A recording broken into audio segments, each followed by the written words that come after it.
All right, number one thing that Oregon didn't do well in this game that was out of the ordinary, they could not run the football consistently. Now, they still got over 100 yards on the ground, but it was well below their season average. And with the way they've run it in the last several weeks, it was just strange to see. And fundamentally, I think there were two big factors at play. Number one, Washington was making it a priority to not let Oregon run the ball. Their safeties played very well. They got downhill. They made a lot of tackles. They've got some good players on the back end of that defense, and they played really, really well. That was the first thing, is it was a part of their game plan. Hey, we can't let Oregon lean on the run game. We have to force them to throw it. The good news is that Oregon has enough weapons, and Dante Moore, as I talked about in the rest of today's show, played very well and is able to go out and make those sorts of plays.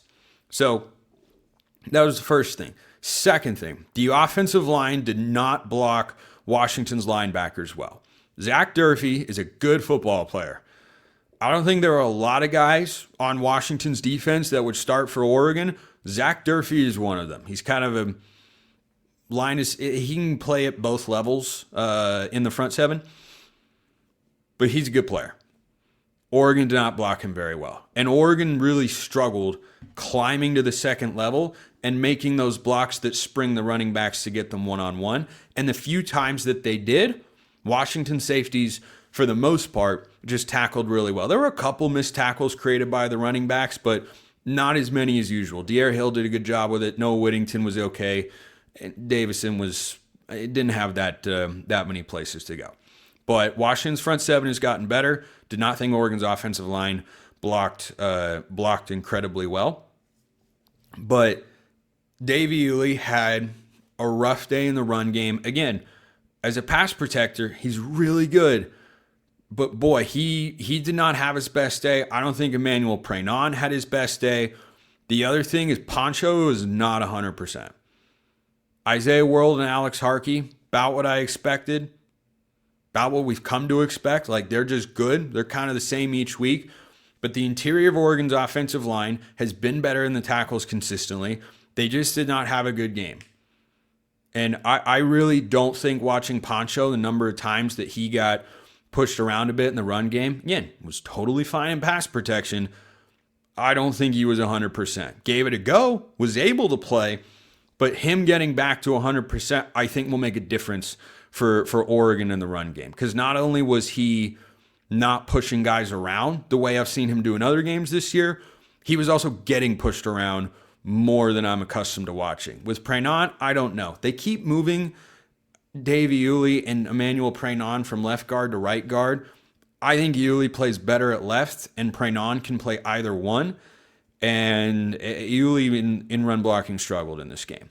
So I don't think my concern level is too high, because I wonder if other teams, after watching Oregon throw the ball like that, are going to have the same level of emphasis. But certainly Oregon, as they go into a playoff matchup, if they're going to make a run, will face a front that's at least as good, if not better, than Washington's. So that's something to keep an eye on. I think my concern level there is pretty similar to what it was for the secondary after last week. My concern level last week was a 3, and the leading receiver in this game for Washington had 2 catches for 27 yards. And they were at home, weather was good, and they've had an explosive offense this year. So that wasn't quite, but I'd put my concern there at a 5, pending Poncho's health. I think that was pretty important. So other things where Oregon could have improved, the end of the first half just wasn't managed very well defensively. I still do not, I will not ever understand why Dan Lanning declined the 10-second runoff. If you could have made Washington use a timeout, then maybe if they still have the time, they don't risk running a play to go. Maybe they still wind up scoring. I think he was thinking about trying to get the ball back. And I think that was trying to do too much, and the goal should have been, all right, just keep Washington to 3. Didn't think that was that was handled properly, but again, did most of the things right. There were a number of moments. The similarity between this game and the USC game, big picture, I think the biggest similarity is that Oregon was closer to winning the game by 30 than they were to losing. Brandon Finney dropped a pick on that drive that Washington scored on right before the half. And if he doesn't do that, this game is not as close. And Washington goes in the half with a goose egg on the board. And they've got no momentum and no juice.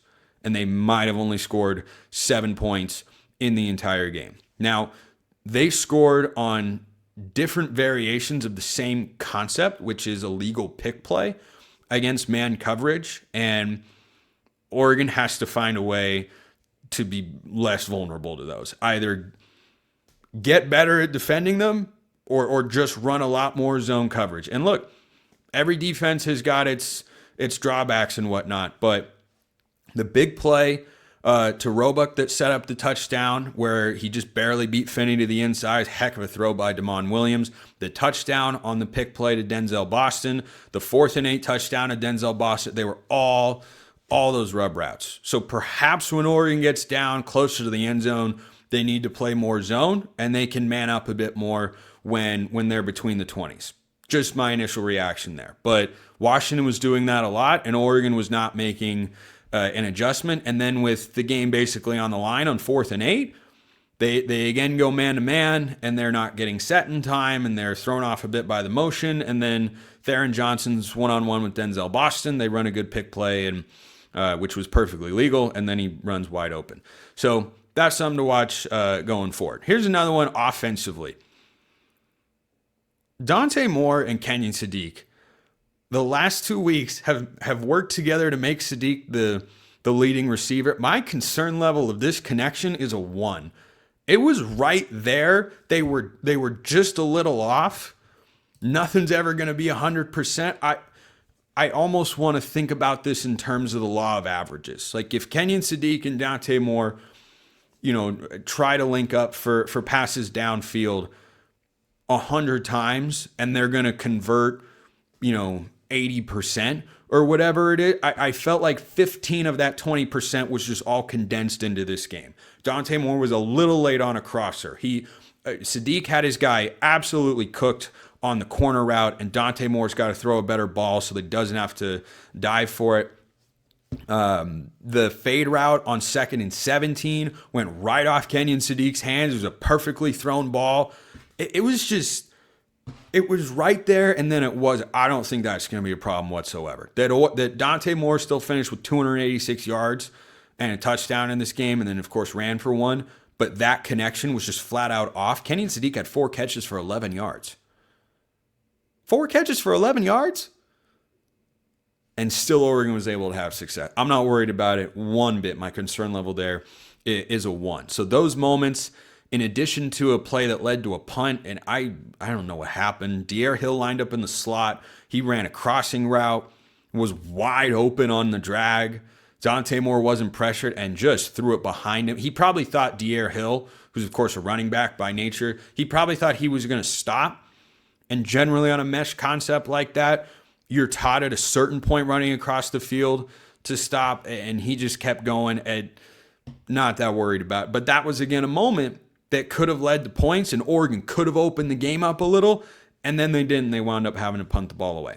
So that last note that I've got here, and this is more about just crediting Damon Williams, who Oregon made look like a bad player on Saturday. He's not, but Oregon's defense played that well.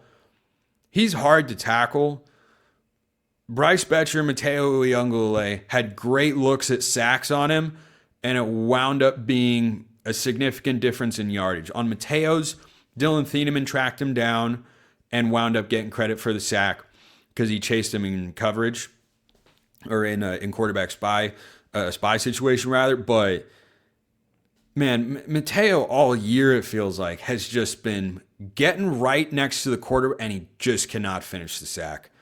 If he gets better at that, it'll boost his NFL draft profile, first of all, but second of all, it'd be helpful for Oregon's defense. But they had looks at bringing him down, and he's small. He's got that LaMichael James low center of gravity, and they had looks. And in this game, didn't wind up costing you. But in a playoff game, against a better team, that could be the difference. So Just something to keep an eye on with that. And again, DeMond is among the most elusive quarterbacks, literally in all of college football. But that's something to watch. Okay, couple mailbag questions to end today's show. SSA, JKS leaves Cal and sits behind a returning Dante Moore in 2025.